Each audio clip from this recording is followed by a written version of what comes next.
Posso ouvir? Boa tarde. Agora sim. Estou muito longe. Boa tarde mais uma vez. I have to switch to English. First of all, I would like to thank the invitation from FAUP and from Teresa and Luís to be here today and to make part of this reflection.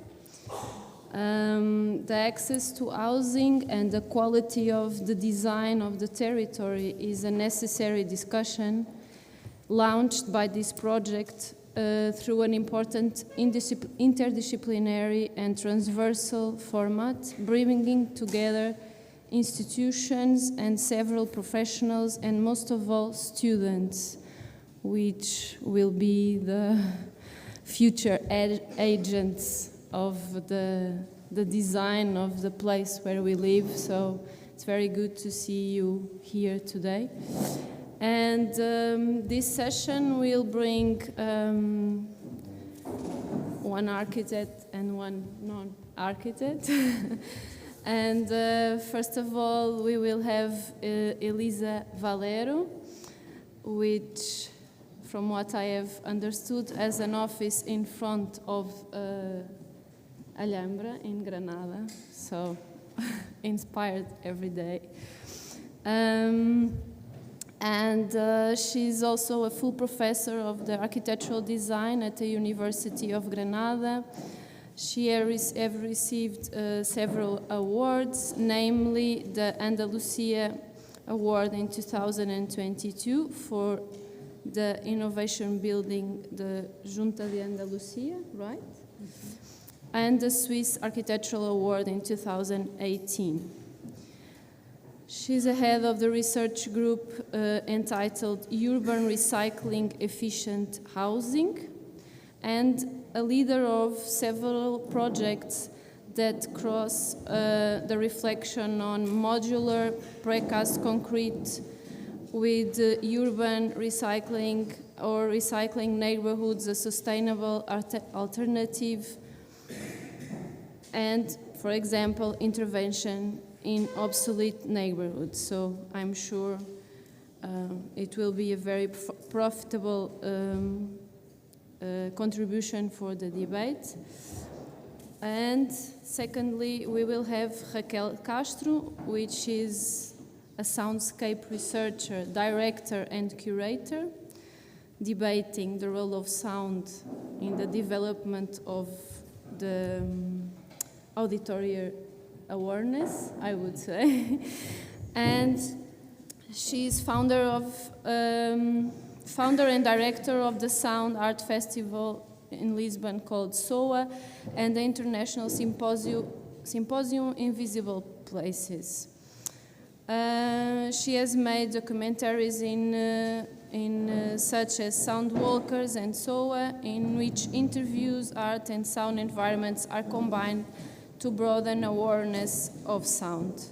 So I will not read all the biography, you can check it on the program. I think it's much more profitable to switch for the presentations and then have time for the discussion. So please, Elisa, it's up to you. Okay, I will start? Yes.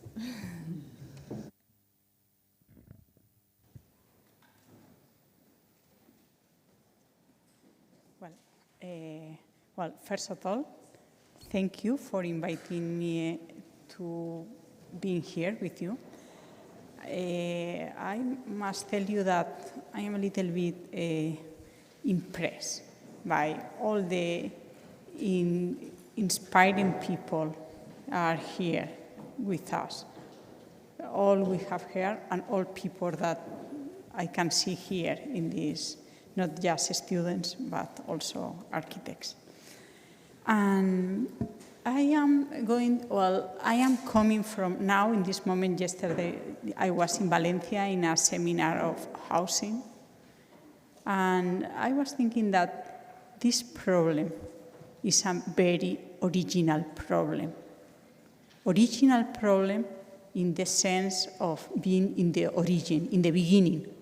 from the very beginning, this is a problem. It's now, and it was 50 years ago, and maybe 200 years ago was also this problem. But at the same time, I discovered that it's not easy to make a theory. It's not something that we can give the answer to this question with a theory or a theory of the city. I agree with what it has been said here, that if we cannot solve the problem of the whole city, we have to work with fragments. But also it's true that each city, each place has a characteristic that make it different, make it unique. And that's the reason I am going to talk about experimental housing. Experimental housing because it's something that, to solve this problem, the first thing that I think that we have to do, that joins us here, and is something, and that for that reason is we are at university working on this, is because we have to study the problem. To study, but not to study something that is theoretical, as a mathematical problem, but something that has to do with reality. So, the first question we have to ask is, what is the problem in this big global issue as the environmental problems as we have now, but also to find the solution in with our real possibilities. We need to have this engagement because at least in Spain a few years ago, we have this problem of we need housing, yes, but we have how many millions empty houses also in Spain. What's the problem? What's the real problem? We are destroying the city because we are building too much. What is happening? At the same time, we have always this problem. We have half of this is not the same. We can say, okay, the problem in Spain is is not possible because half of Spain have the problem of the empty Spain. The empty. We are losing, the cities are losing population, and we have the problem of a lot of empty houses and in the small, medium cities. And all the population is going to the Malaga and Madrid, Malaga, Barcelona, the big cities. So what happens? Because the population is not growing. How complex is this problem, and how are we going to solve it? Well, then for that reason, I think that we have to try our best to solve this problem, to give an answer to this problem in each situation. But I will invite you, all of you, and I'm sure that a lot of people that is here, is that this answer is never the same. And we have to, because the problems are never the same. 20 years ago, maybe, the problem is it was necessary to build more social housing in the small towns in Andalusia, and it was necessary to do it with very low cost.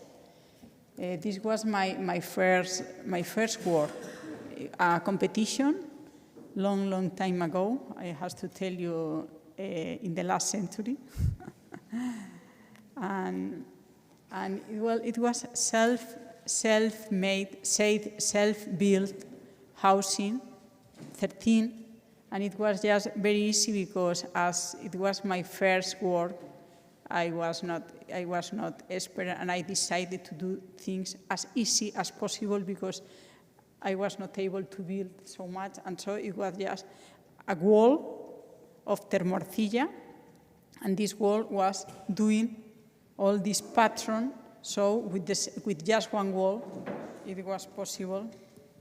I don't know if it's possible to laser. Okay, yes. And you can see that this wall, just with one line, it was possible to build without any change in the most easy thing, because I have to do the calculation on my own. And also in the future, it was possible to build more if they need, because there was possible of this empty space. So doing this so easy, I was solving a problem, is how to build very, very, very low cost. In fact, I have to tell you that when we finish the houses, some people arrive to these houses with their cars more expensive than the house. And so, okay, it was not so clear that people were so poor, but something that happens sometimes. And okay, you can find this, and this was a solution. In this place, I tried to find this experimental, because I tried to give more space with this. It was not this space between the outside and inside, this in-between space, giving just this shadow to make it bigger, because it was necessary to do it very small, and it was necessary to do it bigger. I was just 45 years old, and I tried my best to do in this very, very small place, also to put this light to work with the scale from the outside, very small, to the inside with this high light, to try to do it to look bigger. Also, social housing in Alameda. This is in collaboration working with Antonio Jiménez Torrecilla. We win this competition together, and this was an idea of how to do it with smaller and smaller. How is possible to do the cheapest? Well, in this moment the problem was how to do it with the cheapest possible house. It was nearly impossible to do this, and we tried our best, and at the end it was possible to build, but without any kind of but also working with what we have, with vernacular, what is used there. The experimental is not doing new materials, but working what we have and trying to solve this problem in the shortest way. I invite you to find a cheapest possible house.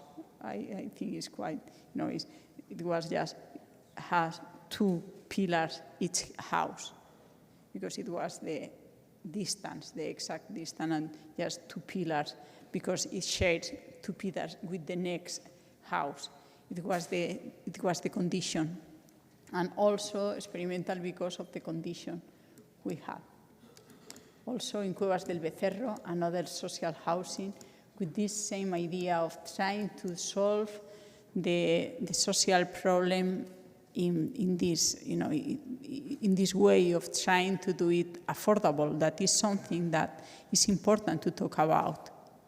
It's important to think, who are you working for? And in this case, but this was the problem with this competition. But I want to tell you that now it has changed. If we thought that 20 years ago it was necessary to do more social housing in the small town, the problem is not now the same. In these last years, maybe 10, 15 years, 15 years, we discovered that the problem is not to do new things, but to find how many obsolete, how all housing we have empty, because in the big cities where people want to go, people don't want to go to live to the rural areas, but to the big city as Sevilla, Malaga. We found that thousands of housing were needing refurbishment. And so we start working and preparing tools for the Junta de Andalucía to find a way of how to do it, how to work with these thousands of empty houses, of this public housing that it was so old and with so many problems that it was necessary to do some things. And for sure, it's not possible just to say, okay, I threw it away and I can build another one, because you are in the middle, you have all the infrastructure of the city, and it was, for the first time, it was necessary to go back to see what we have done before and to work with, not with new things. And in this case, I agree with what is said before. We are working with reuse, rework, repair, something that is very interesting. It's very interesting, but I have to tell you that we are working for a cultural change, because now we are in a culture of the throwaway. I use and throw it away. And we change it, and we think, and we change very quick all we use, no?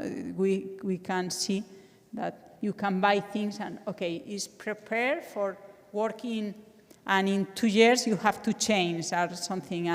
And we have to fight against this cultural idea of moving and throw away and consumism that is so present. And in this, well, after that, also because of the crisis has been very good to avoid building. With this high speculation, it was destroying the outside, all the country around Granada, just this building, destroying the landscape, all these things so quick. And we say, okay, it's not necessary to build more, but to take care of what we have. Because somehow cities are like people. People has a first stage where you grow, but you are not growing always. At least in Europe, cities don't need to grow because population doesn't change. At least in Spain, yeah, it's never. But then we need to grow, but it's just something that not quantity but quality. And then to work with this reuse, what we have seen, recover, work with the empty space, with what is not used, introducing more visibility and more use, and all these hybrid works and all these things.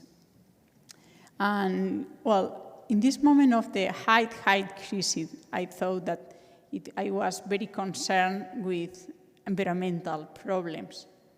And I start working with low cost and low energy buildings.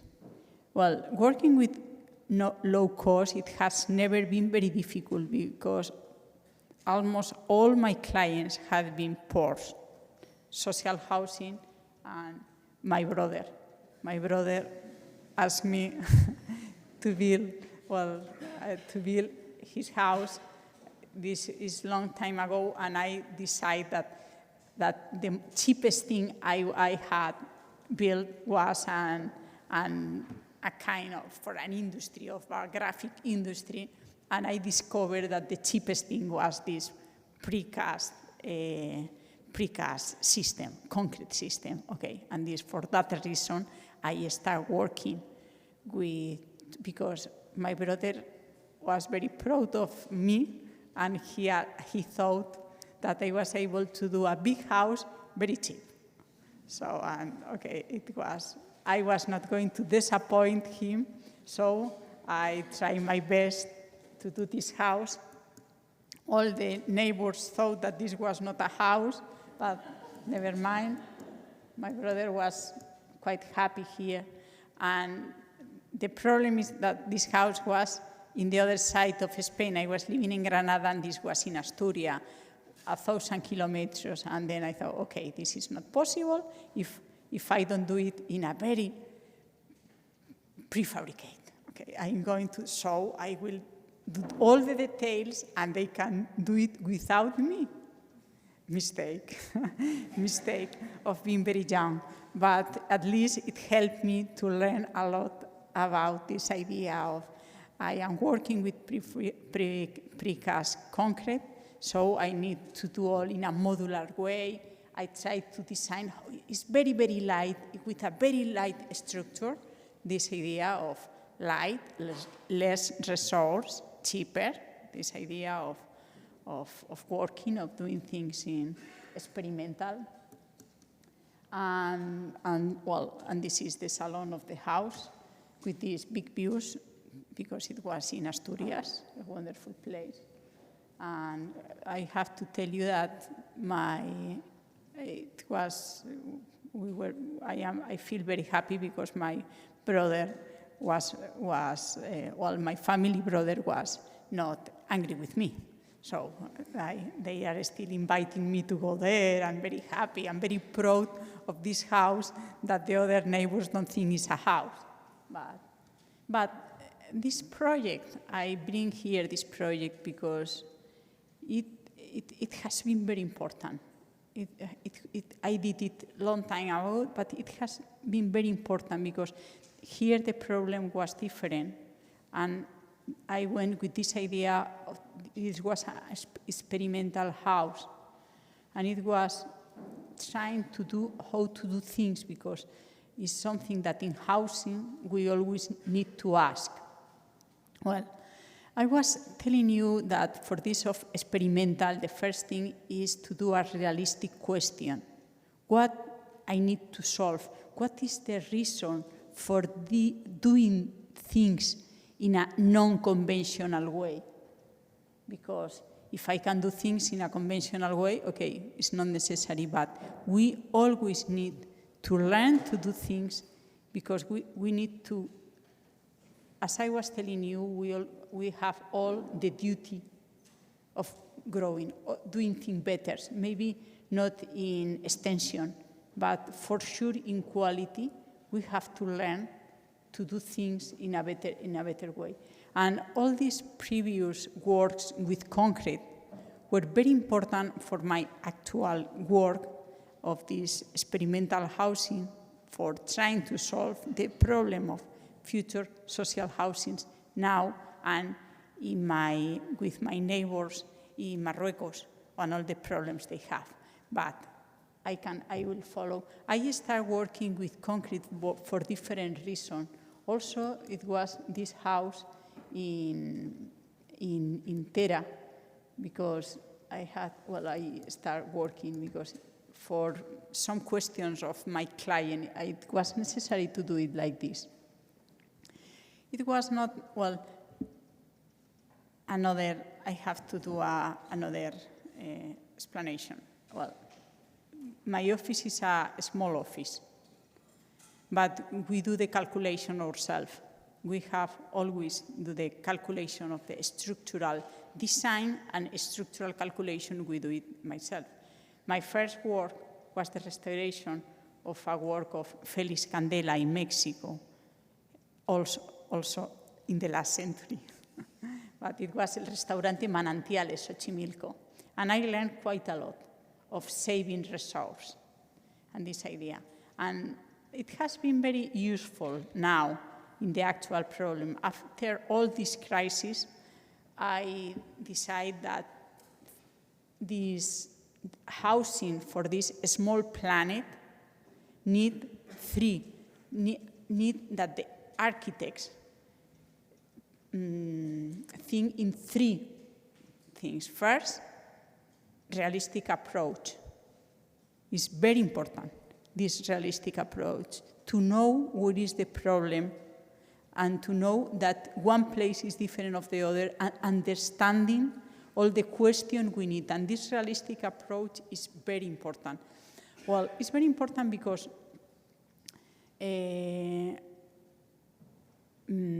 like Tony Basal has done all this restoration in Plus. No? We have seen here that they have done all this that works absolutely wonderful in the place where it is. My students in Granada plan to do the same in Granada. But the climatic problems in Granada with the numbers of light makes that with this we can get 65 degrees of heat. You know, it is impossible to live with this system. Is that a wonderful solution has to be for a concrete place, for a concrete problem. For that reason, it's very important to be realistic. Well, first is realistic approach. Second, the resource optimization. I used to say less is better. I am very happy because I found here in this day most of the ideas I was going to share with you, and I am very happy. And less is better. It was the problem is a good thing when people has not so much money.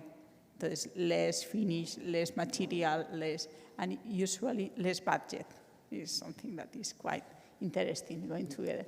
Well, in the worst moment of the crisis, we proposed to do a cooperativa in a cooperation, you know, quite a big number of architects, engineers. We were well, a few friends.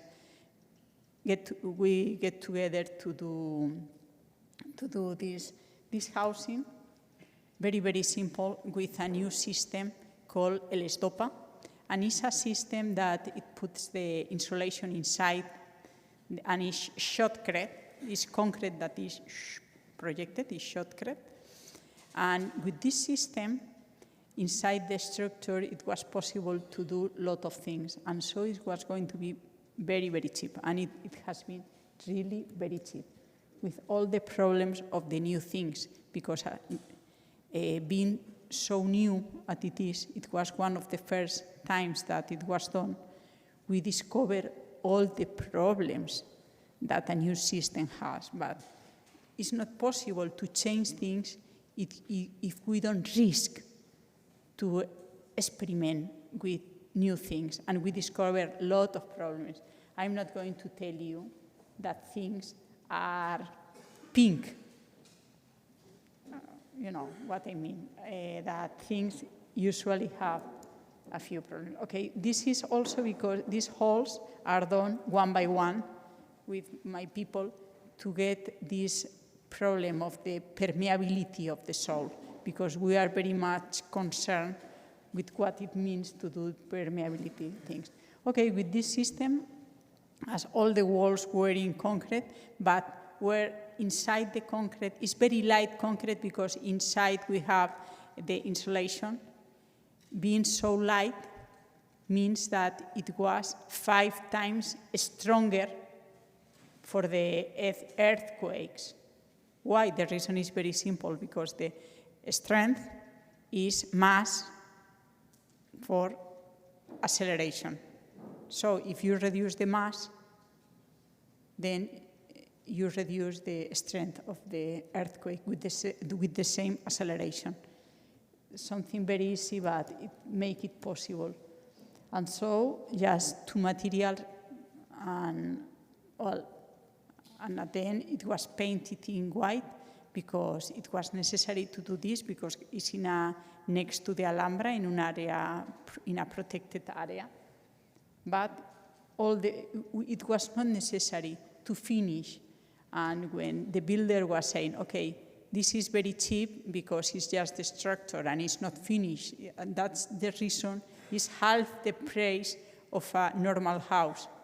Okay, yes, it's half the price of a normal house, but we don't need finish, and it's going to be like this, and it's like this. And this is my house, experimental. It's very experimental in a lot of things, and it's also very good because it has no heating and no not heating is not a very big problem now, but also it has not cooling.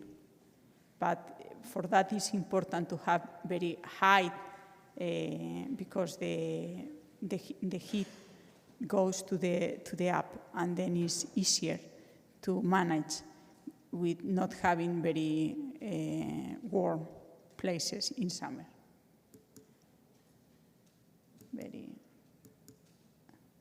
Well, another question also working with that, this was very experimental because we were working with, is that in that moment I start developing, well, I discovered all the problems, all the fails I had with this system. I did 3 buildings with this new system, and I learned quite a lot, because the good thing of risking is that you are always learning or your own mistakes. But if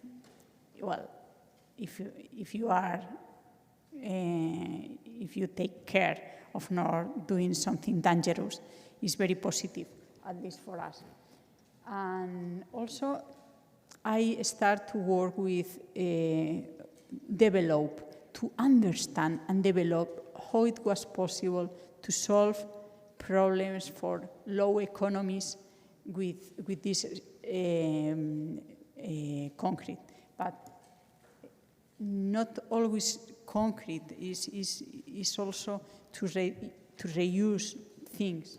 In this case, is the reuse of material. The reuse of material, this was,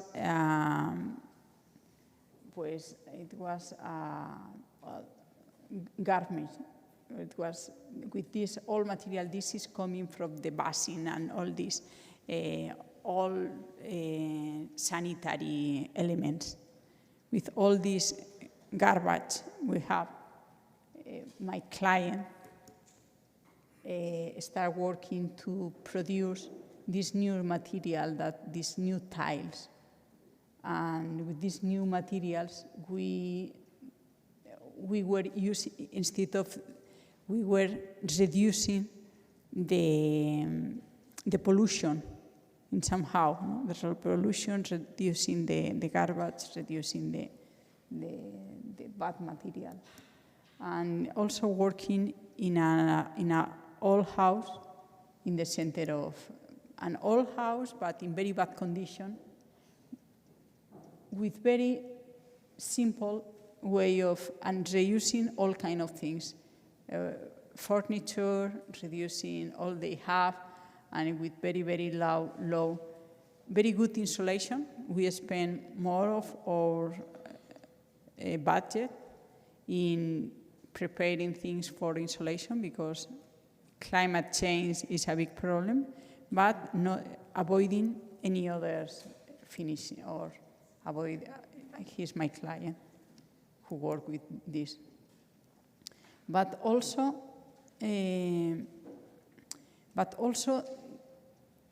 another question in this case is that in these 2 years, the price in Spain is so high that it's not possible to get a house for the middle class, to build a house on their own. And we had to try to do things as simple as possible. And here again, it has been a new fight how to do it. We were trying to do it first with precast concrete, then we decided that it was not possible, we had to reduce. And at the end is again with this material. This is the material of my first house.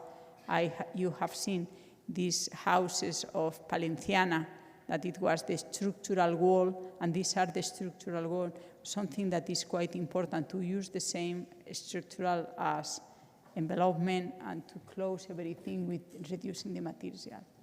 Also, I was telling you that the first thing was to be aware of reality, to understand reality. The second, the resource, less is better. If we can reduce, it's better. If it's possible not to put more things, it would be better. And the third thing, it was going to be the friendly architecture, thinking architecture for people. And this is something that it has to help us to do things in a new way. This is this house. But now, from now on, what is the problem? We architects and engineers are very much responsible of the actual problem of the problem of the planet, the over-explanation of the planet. You know, what is happening, these environmental problems, we are very much responsible. 20 years ago, 30 years ago, it was something we thought that we were living in a very big planet and it was no problem and we were doing small things. Now we think that it has to change. And for doing that, my research now, with my research team, is trying to do new systems. New systems for doing low cost, low energy, and low carbon print housing. Affordable housing for us that are very quite low. Well, it will be interesting to see that in Switzerland, the minimum salary is near 5,000 euros. In Germany is 4,000 euros. And in Spain is 1,000 euros. So yes, it's real. And I suppose that, I don't know how are you, but we cannot solve with the same tools the problems. For sure that maybe we are not going to be able to build all with timbers coming from the north of Europe, for sure not. And the second most used material in the world is concrete. It's very cheap, but it's not very ecological. That's true. Okay, then this is the second most used material in the world. We need to change the problem that is not so ecological, and we have to change it. And how is possible to change this? First, avoiding the iron, the steel. And we are avoiding the steel, working with fiber reinforced concrete. In this case, it has a lot of good things, but it has been very much used for engineers, but not for architects, because we go very back. We don't follow all these technological things. Okay, they are using it for engineering because it's cheaper and very interesting. So, but architects, we are in a very high inertia industry. It's very difficult to change the conventional way of doing things. And we have to move this. At least I think that we have to move this. Okay, so I am trying to work with this. And one of the good things of working with iron, without iron, is that iron, steel, the real name is steel, is that I can avoid the protection, because half of the used concrete is just to protect the iron. So if I take away the iron, I will use just what I need. Okay. We have built the first building with this system because these are structural panels for doing this without iron. The only place where we have iron is in the connection. At the moment, we have not been able to do it with dry joint, but we are working in doing it with dry joints because well, we are working. I hope next time I will show it done, because here you can see well, you cannot see because it doesn't seem very well. But with this kind of way of working, way of doing things, this kind that you design, the good thing is you can build also quite quick. In 2 weeks, these pavilions were done, this in Montreal, in the Montreal port. And also, this way of prefabrication, this way of working that you can build in the industry, and it has just to put together, not to do it in 1 week, 2 weeks. It can save the problem of a lot of people like this that has happened, to the people, in Marruecos. Because with these systems, we can control the problems of the horizontal movements.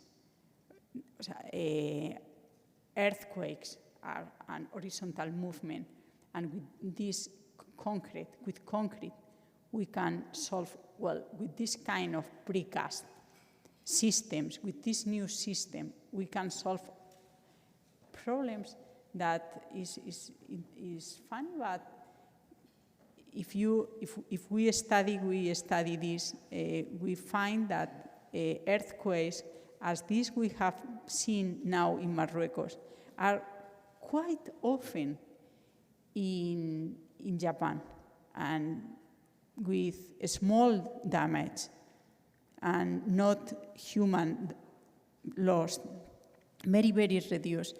The problem here is that they have not a normative, they have not system to build, because, and that's the problem, that the same risk becomes a catastrophe. And so I think that to do experimental things is just to solve problems, and I invite you, all of you, to think in these problems, first of all, in our local scale, but the global problems and in the local scale. In this case, we have a lot of common with Marruecos. I live in front of Marruecos, just 10 kilometers of sea, and we are very, very near.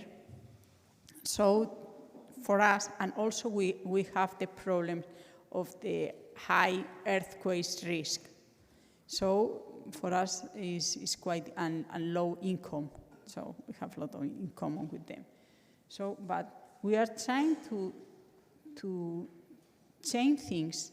To do experimental housing means try to do things for a better future, for trying to change things. We don't have to think that people have to continue as they are, because it's not possible. We have to reduce our footprint in the planet with the rich countries, because all of us are rich countries, to reduce our footprint, to solve the problems that maybe we have the responsibility to give this technology to save the life of more people. Because now we can think, okay, what can we do now? But maybe what can we do for the future? Because maybe this is not going to be the last time this is something like this is going to happen. This is what is working now, my research team, that is very, very small, and this is what we are, the meaning of all this. All the previous research with my brother house, with the house in concrete, all these things of working with. Also of the experience of reusing material. One of the future we have in mind is, because we also are working with precast elements for the pavement to get the permeability of the soil, and to work with recycled plastic and all this. But okay, this is the idea. The idea is working for us, but also working for them, working for the future. And that's all. Thank you very much.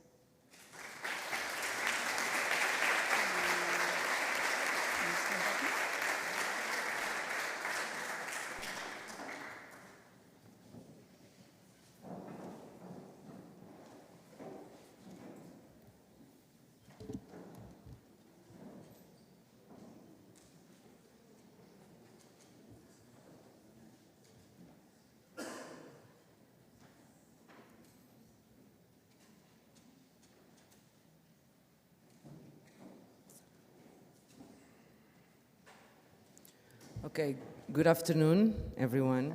I'd like to start by thanking Luis and Teresa for this super kind invitation and for basically bringing me out of my comfort zone and making me speak to an audience of architects, which is not so common.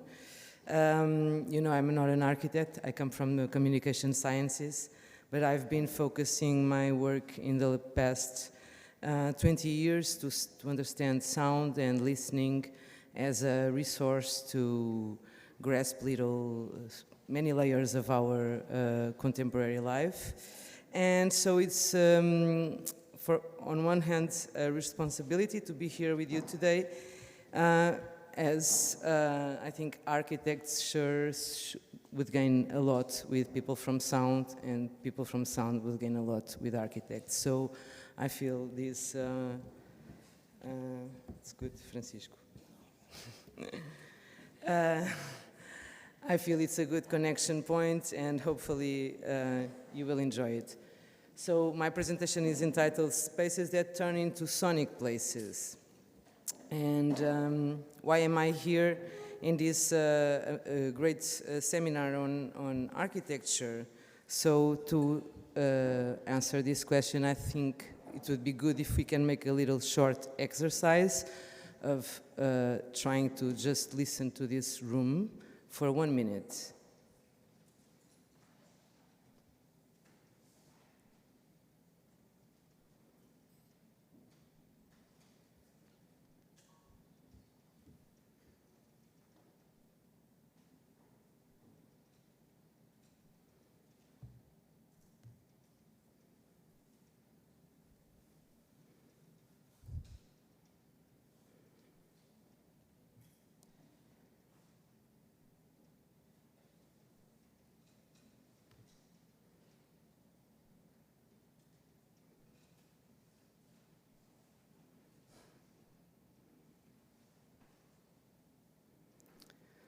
So, of course, this room is full of personality, even when all of us try to be silent. It's not an easy exercise, I know.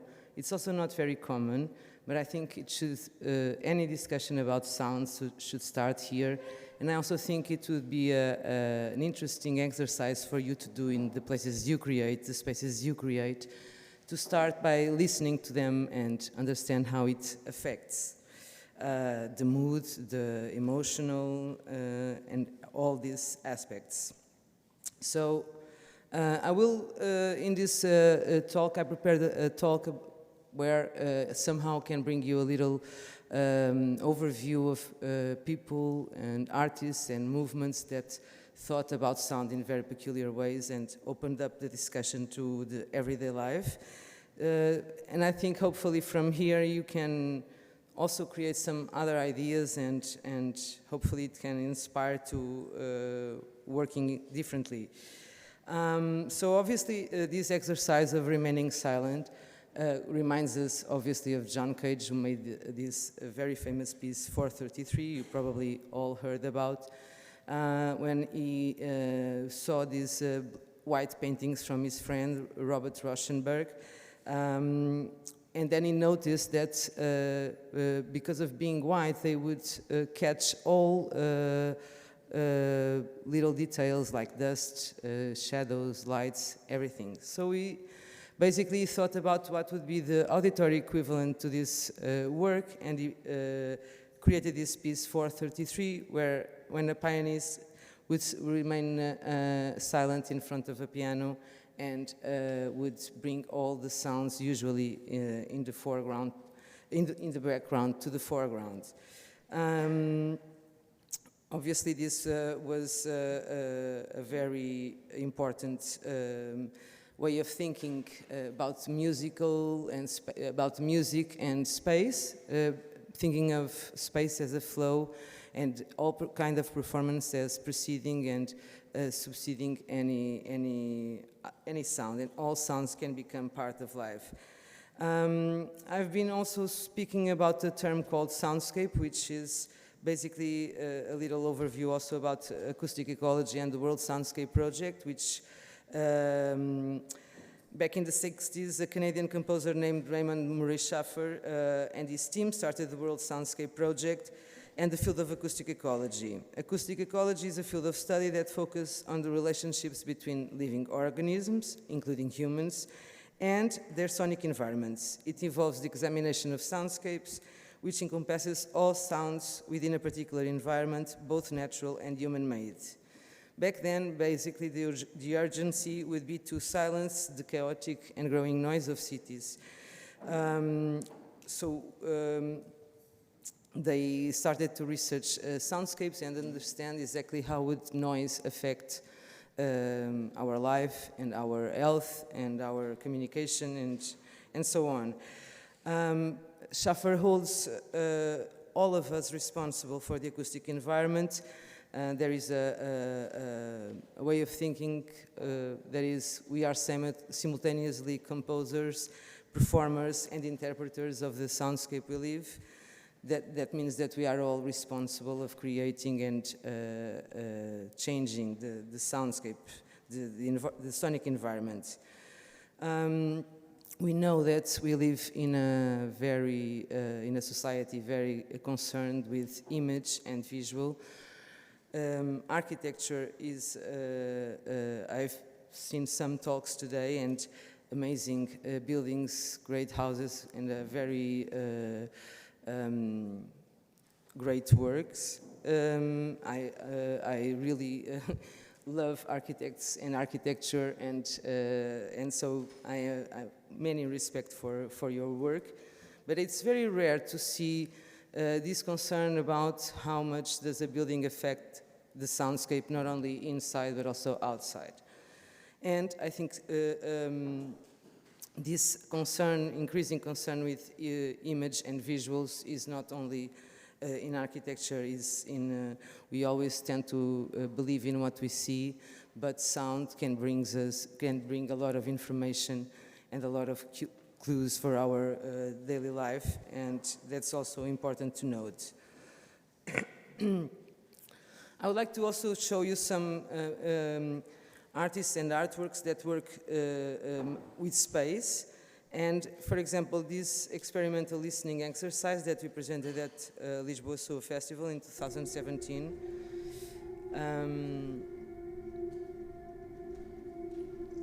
Just a little bit of listening.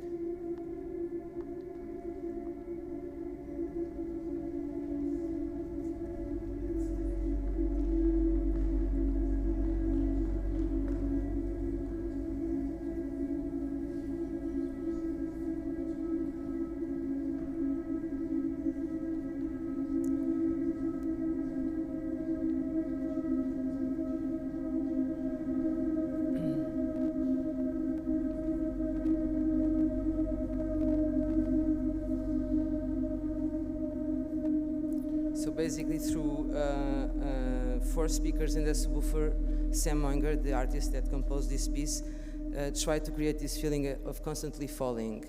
I would like to say that this space, it's called NAV, and it's located inside the Estufa Fria. Some of you might have been there before. It's an amazing building with a very peculiar acoustics. So the building is concessed to a private company. It's from the municipality, but it's now concessed for 30 years. And it's usually rented for weddings, dinners, parties, and so on.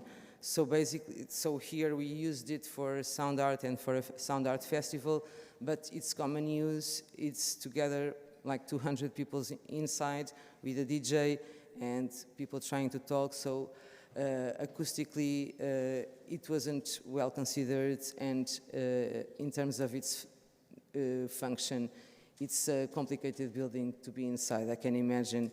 I've been there with hundreds of people, and it's complicated. In the end of the day, you go out with your head burning, and it's complicated.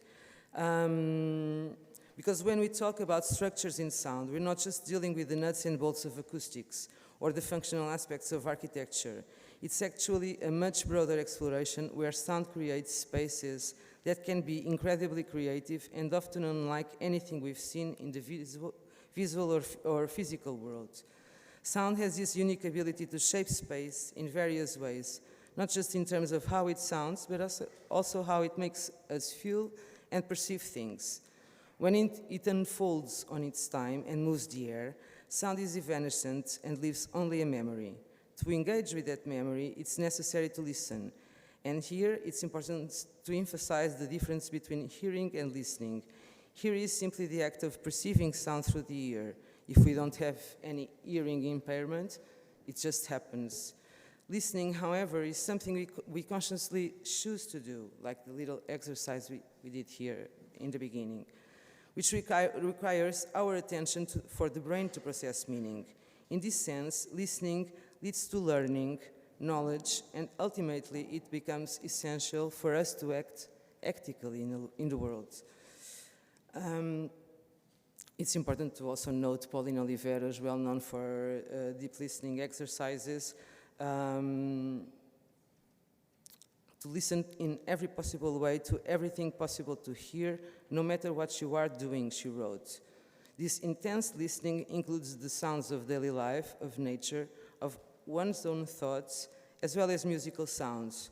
Or, as Laurie Anderson writes in the new preface to Quantum Listening, deep listening places experience above all else. So I think we should stick to this idea of experience and of our the way we really are in the world. I also would like to speak about this iconic piece called I Am Sitting in a Room, where Alvin Lucier repeatedly recorded the same sound in the same room. So I have a little short excerpt that I edited myself. The piece says 45 minutes. I edited some seconds of it, so for you to understand how the space transformed the initial recording. So imagine that the same sound was played back in the same room several times, and he recorded and he recorded and he recorded, like a mirror, a sonic mirror of the same sound. I am sitting in a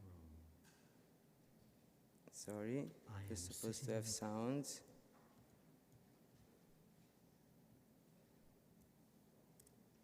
Let me just see, it has sound. I am sitting in a room different from the one you are in now. I am recording the sound of my speaking voice, and I am going to play it back into the room again and again until the resonant frequencies of the room reinforce themselves, so that any semblance of my speech, with perhaps the exception of rhythm, is destroyed. I am sitting in a room different from the one you are in now. I am recording the sound of my speaking voice, and I am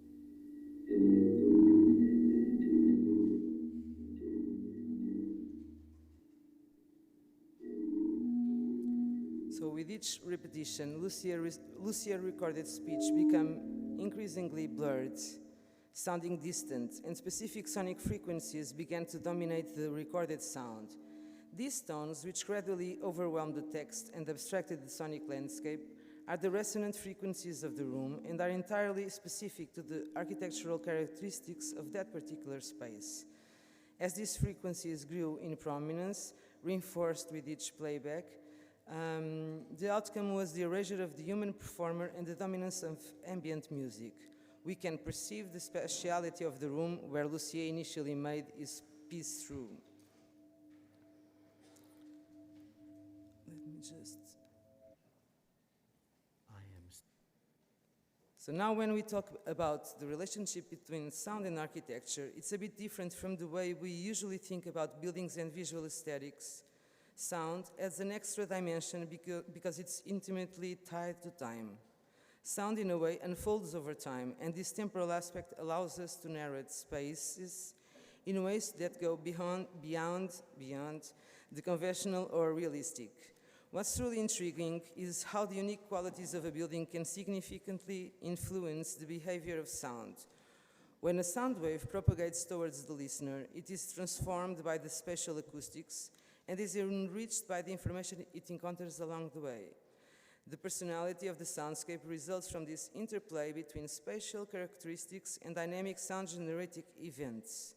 In essence, when sound interacts with space, it creates a sense of immediacy, blurring the boundaries between the inside and outside, offering a dynamic perspective on spatiality. Furthermore, sound goes beyond just being a physical phenomenon. It acts as a means of communication. It carries a wealth of information related to the conditions of its source and the surrounding environment. This information can even give life to objects, indicating movement and the presence of life.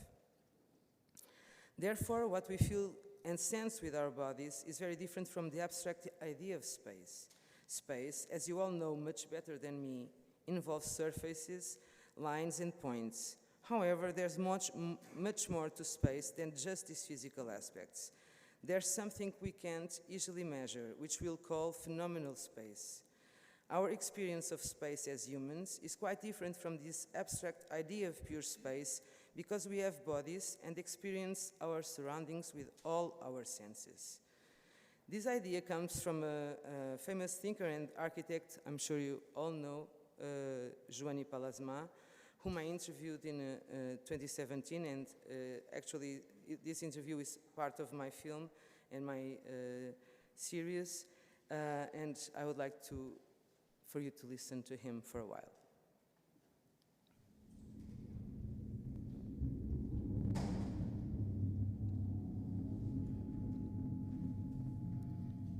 Well, it's a common thinking that vision is the most important sense, and philosophically that derives from Aristotle, who argued that vision is the most important sense and touch the lowest. And when I was a young architect and studied architecture, I thought of architecture as a visual art. Not anymore, because architecture, I think, is encountered in a very total manner with all our senses, of course, at the same time, but mainly tactility and the unconscious tactility of our sense of existence, how we are in the world.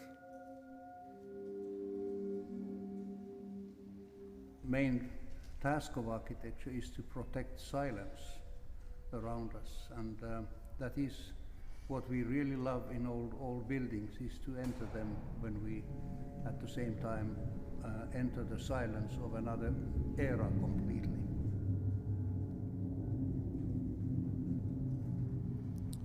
Of course, to talk about silence would be a huge discussion and would deserve, for sure, a conversation just about it, as I was talking with Teresa just before this talk. And obviously, silence is, and as Joanny says, this idea that architecture should protect silence is also, we also must position this as a very Finnish kind of way of seeing things. But also, silence is not always, it's not what we really want for a city. We want a diverse city. We want city to have fluctuations. We don't want a silent city. We want life in the city, and have space for all possible rhythms and sounds to show up. So it has this emotional impact, which I would like you to consider more and more in your work. That I think that would be important. And I also would like to, obviously we need to speak about Philip's Pavilion, which is also an iconic project on the relationship between sound and space, which is an early example of how this is an important relationship. In this pavilion, Edgar Varia's poem Electronic and Yanis Chenak Concrete PH were transformed into an installation using 450 speakers. So the pavilion, it was an ephemeral architecture. I think you should probably know this work. Created an architecture of sound that evolved over time, reshaping spatial experiences. So this introduction of time as a new variable challenged the static nature of architecture and introduced various design possibilities where the human body and subjectivity played central roles. Space was no longer static, it became dynamic and in motion. The spatial turn, as described by Eisenberg, marked a crucial shift where Western culture fully integrated the spatiality of sound and its sonorous qualities. This intellectual movement emphasized the significance of place and space in the social sciences and humanities, considering space as a context for the social and recognizing its influence on it. So this new way of thinking about space had a big influence on art, music, and architecture in the 20th century. It made space more dynamic, where time and space are closely connected, and they changed together. Space started to be seen as something that's always changing socially. It goes with us forward. Sound in particular became important because it shapes and represents this dynamic and social aspect of space in creative ways in the arts. Sound emerged as an energetic force that sculpts transforming spaces, becoming a creative medium in the arts, highlighting the dynamic and social nature of space. So in modern times, we've seen a closer connection between the public, art, and architecture. Architects who work on how things look and feel, as well as the design and ideas, started working more closely with artists and landscape designers. This way of working together has grown in recent years, and now we all know that scientists often collaborate with artists, and musicians team up with architects. In this image, we see a sound sculpture nestled on a mountainside overlooking a fjord. The Icelandic Tvísungur, strange name, difficult name, by the German sculptor Lucas Kuhn is a concrete sculpture for sound, open for anyone to visit. 5 domes combine to form a network of vaults. Each is designed to amplify a resonance distinct from the other, so the overall space echoes the Icelandic musical tradition of 5-tone harmony. Throughout the 20th century, artists, musicians, architects, and scholars in social science reshaped our understanding of space and sound. They didn't just see these concepts as geometric, physical, or abstract ideas, but as interconnected realms where we experience and comprehend the world in its social and relational aspects.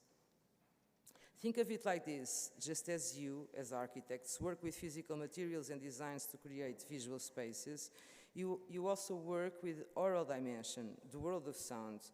Sound isn't just a passive element, it's a dynamic force that shapes our perception of space. Every room, building, or structure can influence, manipulate, and even become part of the soundscape within. Sound isn't just a backdrop, it's an integral part of our experience within architectural spaces and should be considered an essential part of the design process. I'd like to share with you also the example of Sam Wenger and Bruce Odland, who formed the duo O+A back in 1989. They sought to emphasize our connection with the sonic environment through the concept of sonic commons, which refers to any space where people share an acoustic environment and can hear the results of each other's activities, both intentional and unintentional. Their central theme is listening in perspective, and they're known for their large-scale, long-duration sound installations in public spaces. Now, some sounds can be dissonant or evoke negative associations in various ways. That's why they're often considered noise. What O+A does is not about introducing new sounds to mask unpleasant ones, but rather they modulate existing sounds in real time, stimulating new angles and listening perspectives. In a way, they humanize the soundscape, so their installations serve a dual purpose, both aesthetic and functional, by transforming and even helping to address real issues on our sonic environment.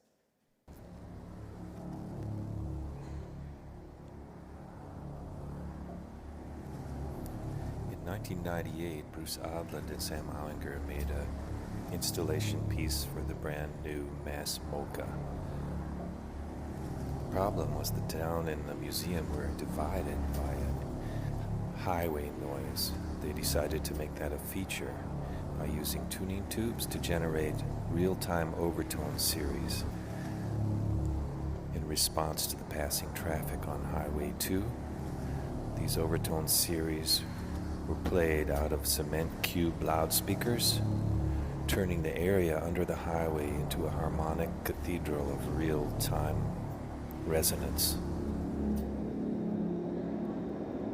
This reclaimed urban space into an area which became used. The speakers are rubbed smooth by a patina of people sitting and listening. Here's a small flow of the traffic.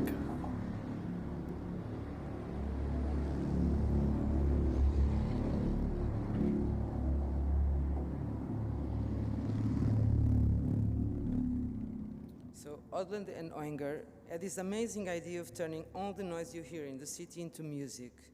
They wanted to find the beauty hidden in everyday sounds. You just heard Odland saying it was like there were invisible cathedral walls underneath it all.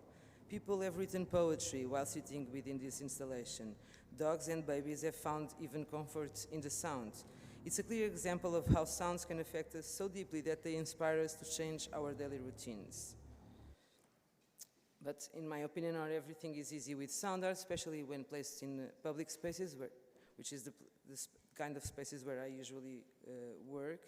And for example, this installation, Drapen, is a sound installation by the Norwegian composer Han Nordheim, placed in a sewage treatment plant in Oslo in 2001, inside 4 connecting rock halls. This is an example of art being located on unexpected context, which I visited last year.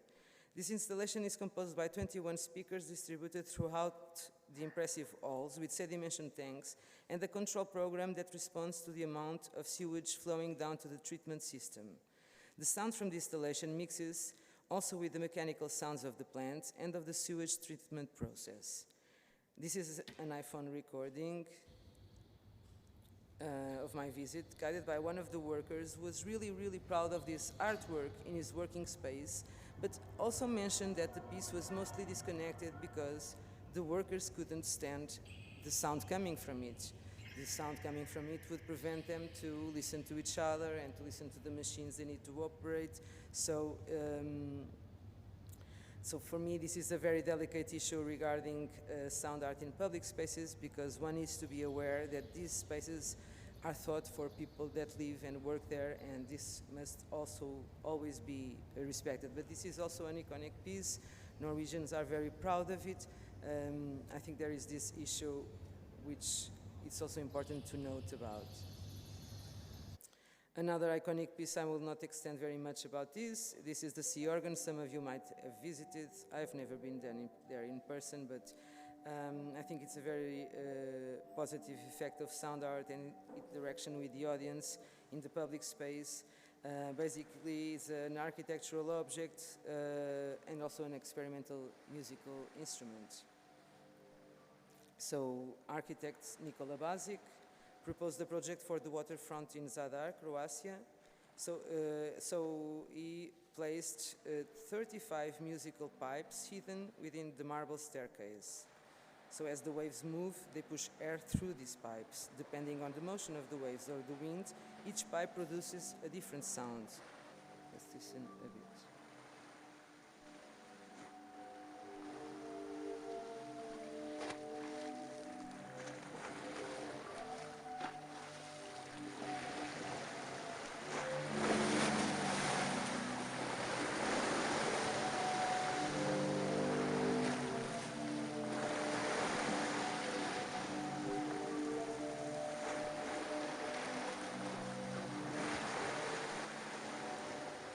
So this installation has captured both local and global imagination. People come to listen, swim, and simply sit and enjoy the sound it produces. It's a place that fosters a sense of community and well-being.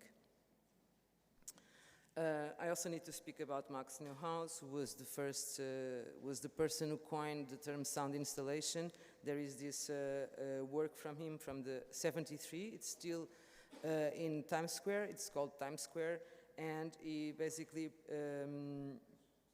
placed speakers beneath this subway grate, creating an harmonic island that altered the moods of passers-by, thus establishing a new perception of the location. It's also ironic that it's located in one of the most noisiest places in the world. It also has an effect, and it's been proved that it has an effect of people who, it's like a kind of harmonic island. It's not signaled, so people are surprised by this sound coming from the...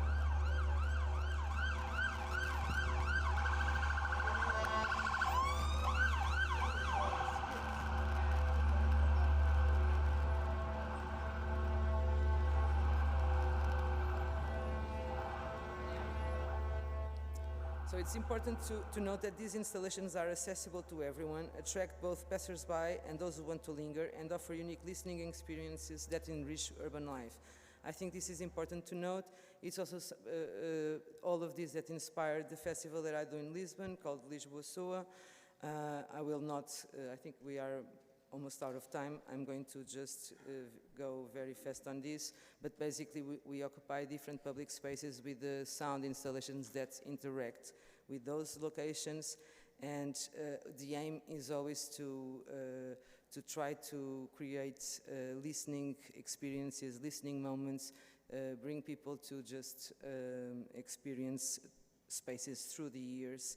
And hopefully, because also listening is obviously important for us to act in terms of the soundscape, it's an important exercise for everyone that have an influence, a direct influence on the public space, on cities, and so obviously it would be an important exercise for you as architects. I think for architects it's crucial to understand how sound installations can go beyond just adding noise to a space. These installations can actually create a profound connection between people and the city itself. This deep connection is what we may call the interconnection attribute, and it's the pinnacle of what sound placemaking can achieve. Imagine a place where your senses and imagination are so intertwined with the environment that you feel like you truly belong there. That's what interconnection is all about. It's a sense of unity between the listeners and the city, and it's pretty powerful. Thank you.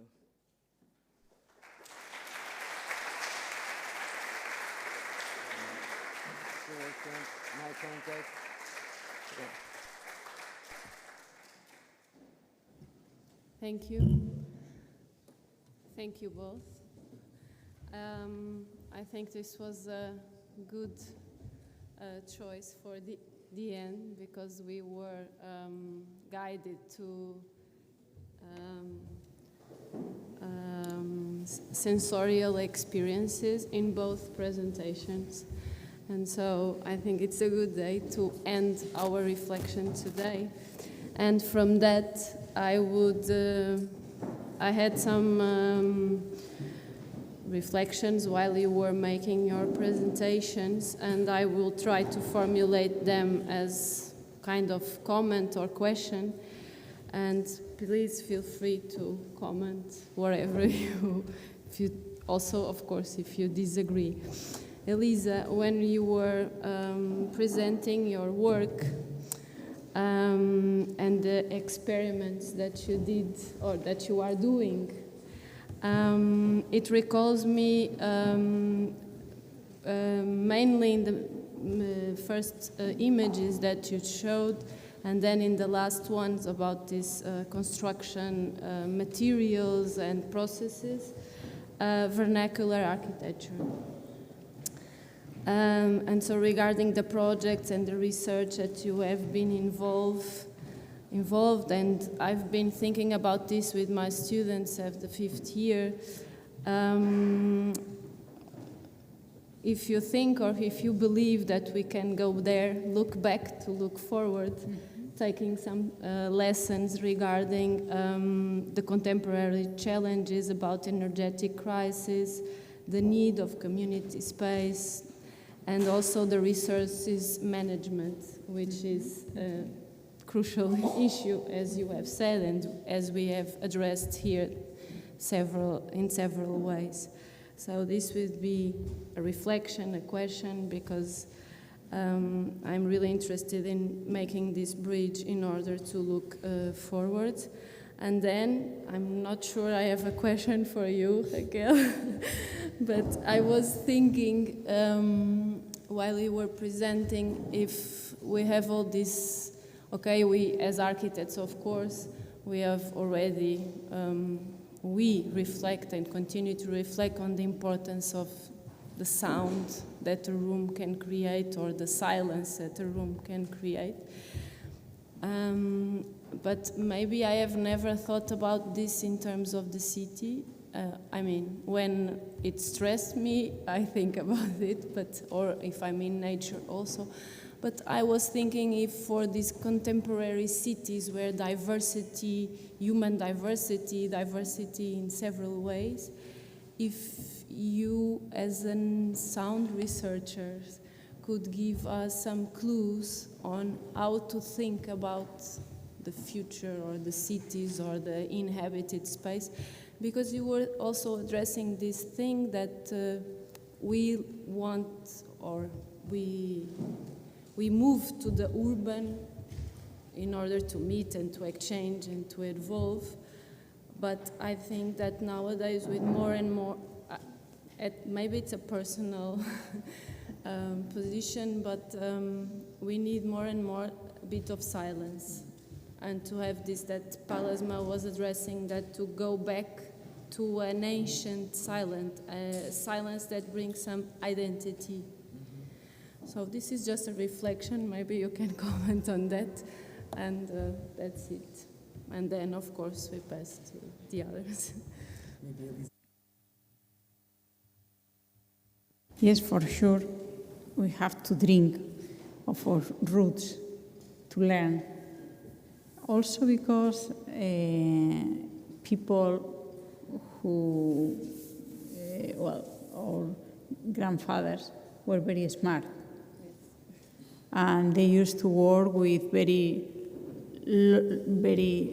few resources, and vernacular architecture is the first lesson.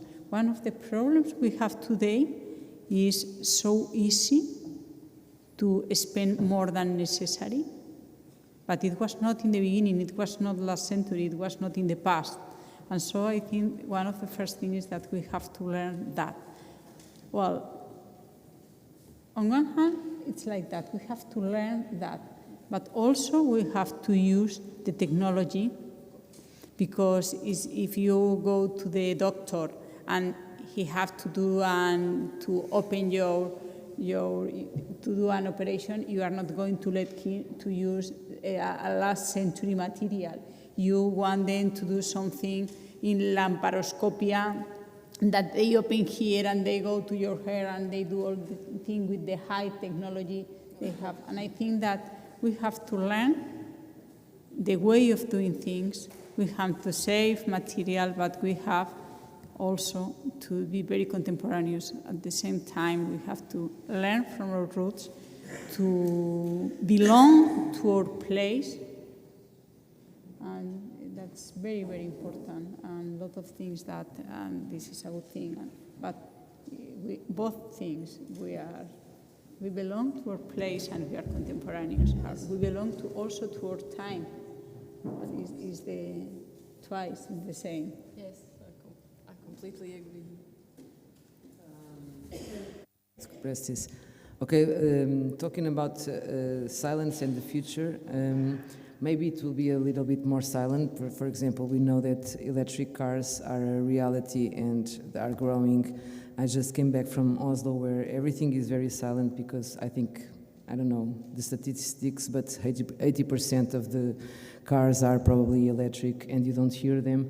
And that's also problematic in a way. But just to know about, that's, I think, what we need to understand first is how our own behavior in terms of sound and how it affects, because we can change habits in terms of mobility, in terms of the way we interact with spaces. And then obviously I think people who manage and decide and plan cities need to cope with one another. It's not, obviously it's not a responsibility from the architects only. If a building is not well placed within a city, then it's not much you can do in terms of architecture, because we all know that all mechanisms that are for increasing silence in an interior space also increase a lot the price. And So the solutions are not economically affordable in many ways. So the city needs to be planned on one hand. On another hand, we know, for example, from the city of Lisbon, for example, there are a lot of spontaneous neighborhoods that just grew up naturally and are very interesting in terms of the sonic approach, like Moraria, for example, where you mostly don't have any cars inside and you hear people inside the houses and so on. So there's a lot of layers that we need to understand that differ from it's very subjective to this idea of silence and noise. So we always tend to think about the noise produced by the others, but not our own noise. So it's a complicated conversation and could last for hours. But basically, I think it's important to, in terms of design processes, start to think about sound right in the beginning of everything, because we go to an amazing restaurant which looks beautiful, everything is perfect, and then you can't hear the people sitting in front of you. So it's something that needs to be considered, I think, more and more. And I think also that it's an interdisciplinary thing. Sound has to do with everything. So it should be easy to connect people from different fields in order to make a project more sustainable in that regard. Thank you. I don't know if there are comments or questions from the audience, or if we are all... yes.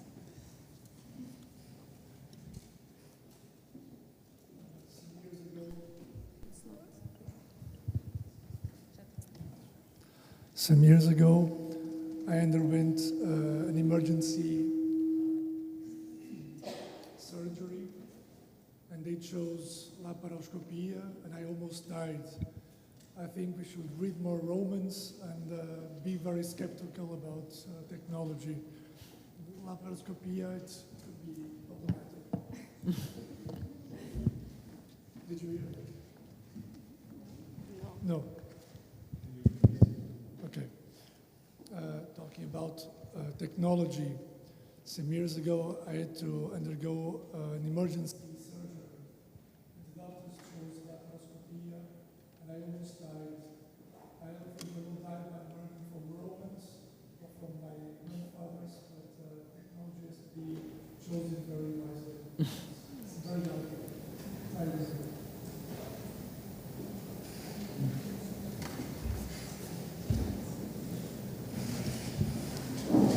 Someone more? We are... No? We are all tired. It was a long day, maybe. And now with this sensorial experience, we need to move somewhere else. So maybe, I don't want to cut the moment. Someone? No. Okay. So maybe I will follow Nunu's process, and I will maybe summarize some of the main ideas that I kept from this discussion, but maybe also from the day.